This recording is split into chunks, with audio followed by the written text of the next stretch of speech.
बात तो ये है कि 1977 से ग्लेन सिमिंगटन एक्ट जो था वो उसकी नज़र में पाकिस्तान है। 77 में हुआ, 79 में, 1990 में, फिर 1998 में जब इंडिया और पाकिस्तान दोनों ने किए, दोनों पे सैंक्शंस लगे। लेकिन ये है कि पाकिस्तान का न्यूक्लियर प्रोग्राम जो है वो ओवर्ट, यानी कि पहले छुपा हुआ था, फिर बाहर निकल आया पर्दे से।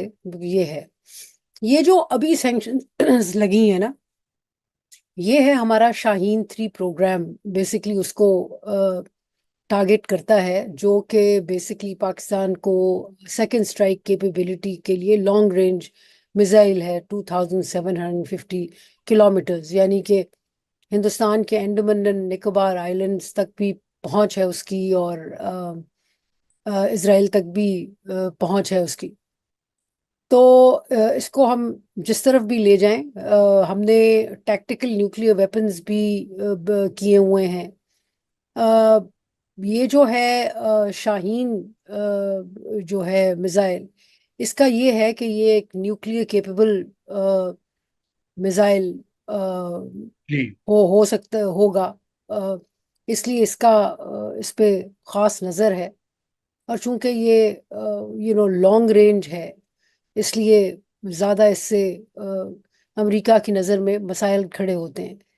प्रोग्राम हमारा सैंक्शन इस वक्त नहीं है, ये नहीं है कि पाकिस्तान का न्यूक्लियर प्रोग्राम सैंक्शनड है, लेकिन ये कि ख़ास कैपेबिलिटी जो है वो नहीं चाह रहे कि हम डेवलप करें। अ, ठीक। अभी जो हुआ है सैंक्शन की, कोई 100 के करीब कंपनीज को उन्होंने सैंक्शन किया है, जिसमें ज़्यादा तो व्लादिमीर पुतिन को टारगेट कर रही हैं। 4 हमारी कंपनीज का भी नाम आ गया है, कुछ ईरान की कंपनीज हैं, कुछ रशियन कंपनीज हैं, फिर पाकिस्तान की 4 कंपनीज हैं।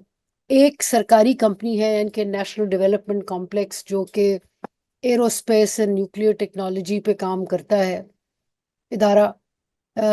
इसकी मशहूर ज़माना इसकी ये है कि इसको एक ज़माने में समर मुबारक मंद हेड किया करते थे, अगर आपको याद हो। बिल्कुल याद है। अ, बिल्कुल याद। फिर ये है कि 3 कंपनीज हैं जो कराची बेस्ड हैं, प्राइवेट कंपनीज। उन पे ये है कि जाहिर है ये मुख्तलिफ जगहों से कंपोनेंट्स लेके, और उनमें ये है कि बहुत सारे कंपोनेंट्स जाहिर है वेस्ट से भी आते हैं। तो ये जो पाबंदी लगी है उसमें ये है कि कोई भी दुनिया में कोई भी कंपनी जो है इनको सप्लाई करने की रिस्ट्रिक्शंस होंगी। अगर चाइना की भी कोई कंपनी इनको सप्लाई करेगी, तो उसका ये होगा कि उन पे यूएस सैंक्शंस जो हैं वो लगेंगी। तो ये सिलसिला है। ठीक। अच्छा आयशा, मुझे ये बताइए कि इसको जोड़ा जा रहा है। आपको पता है कि अमेरिका में बड़ी हलचल हो रही है, पाकिस्तान में भी हलचल हो रही है। एक नई इंतजामिया वहां पे आ रही है, डोनाल्ड ट्रंप की। और पाकिस्तान के अंदर आपको बताइए, हम उसकी बात करते रहते हैं। इस वक्त एक पोलराइजेशन से सियासी कशमकश है।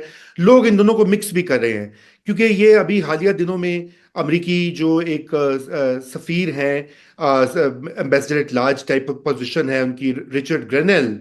और उनको उनकी ट्वीट आ गई कि इमरान को रिहा करो। फिर आज एक और कांग्रेसमैन है, रोक खन्ना, कैलिफोर्निया के, उनकी ट्वीट आ गई। उन्होंने कहा यह बाय पार्टिसन मामला है। उधर पीटीआई यूएसए में जो सजाद बर्की साहब हैं, जो कि इमरान खान के गालिबन रिश्तेदार भी हैं, उन्होंने वेलकम किया है इन सैंक्शंस को। तो लोग पाकिस्तान में इसको मिक्स कर रहे हैं। मैं चाहता हूं कि मेरी अंडरस्टैंडिंग है ये दो अलग इश्यूज हैं। ये एक long standing American non proliferation policy है, जिसमें कि वो पाकिस्तान को रगड़ा भी लगा रहे हैं कि आप इस बैलिस्टिक मिसाइल्स किसी हद तक से आगे नहीं जा सकते।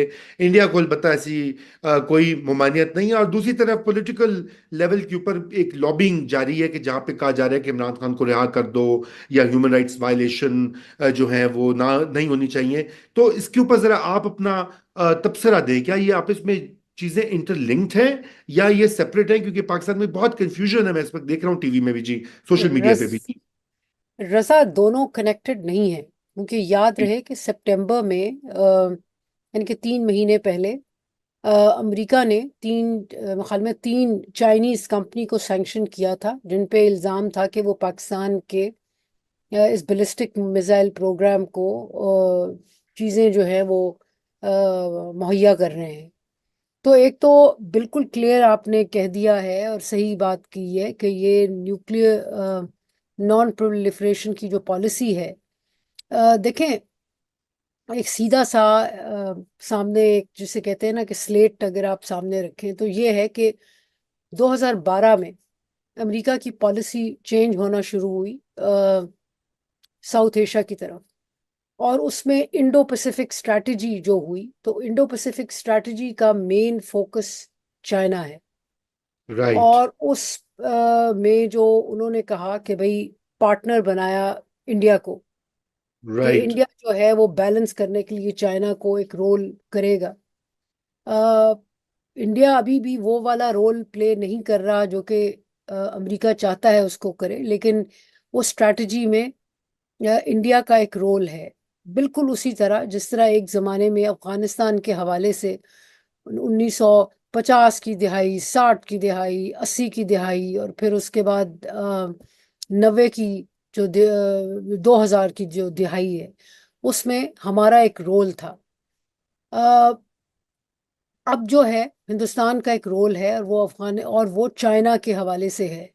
तो उसमें अमेरिका ये नहीं चाह रहा कि कोई मजीद गड़बड़ हो, कोई चपकलिश हो, एक कॉन्फ्लिक्ट हो। मतलब कि हमने इंडिया ने और पाकिस्तान ने लिमिटेड वॉर्स भी लड़ी हुई हैं, स्पेशली 1998 के बाद आपको याद होगा कि कारगिल की जंग लड़ी थी, फिर 2002 में military to military stand off हुआ था दोनों का। और उसमें बिल्कुल ये कॉन्डोलीजा राइस भी अपनी किताब में लिखती हैं कि बिल्कुल ऐसे मामलात थे, मतलब कि इंडिया के पार्लियामेंट अटैक के बाद कि खदशा था कि इंडिया जो है वो अपने बैलिस्टिक मिसाइल्स पोजीशन कर रहा है, और फिर उसको रोका गया था।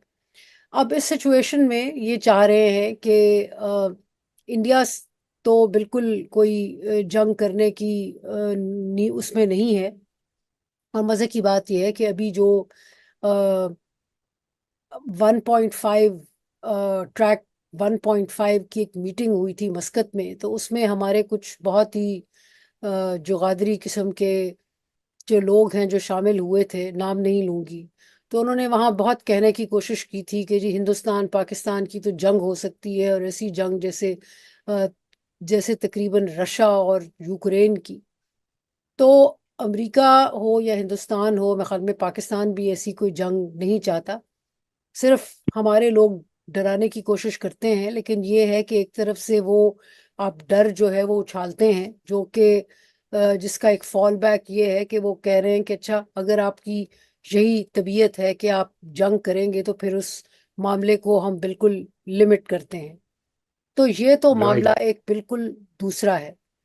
जहां तक बात है इमरान खान की और उनकी रिहाई की, तो जनरली एक यूरोप में भी एक है, और अमेरिका में डेफिनेटली, चूंकि बहुत सारे पाकिस्तानी एक्सपर्ट्स जो हैं वो डोनाल्ड ट्रंप की कैंपेन में भी उनका हिस्सा है, उन्होंने हिस्सा लिया है, फाइनेंस किया है।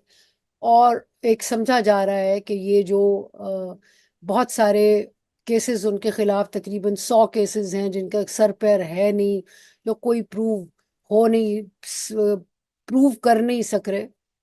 तो उस सिचुएशन में वो कह रहे हैं कि भाई ये इस चीज को खत्म किया जाए।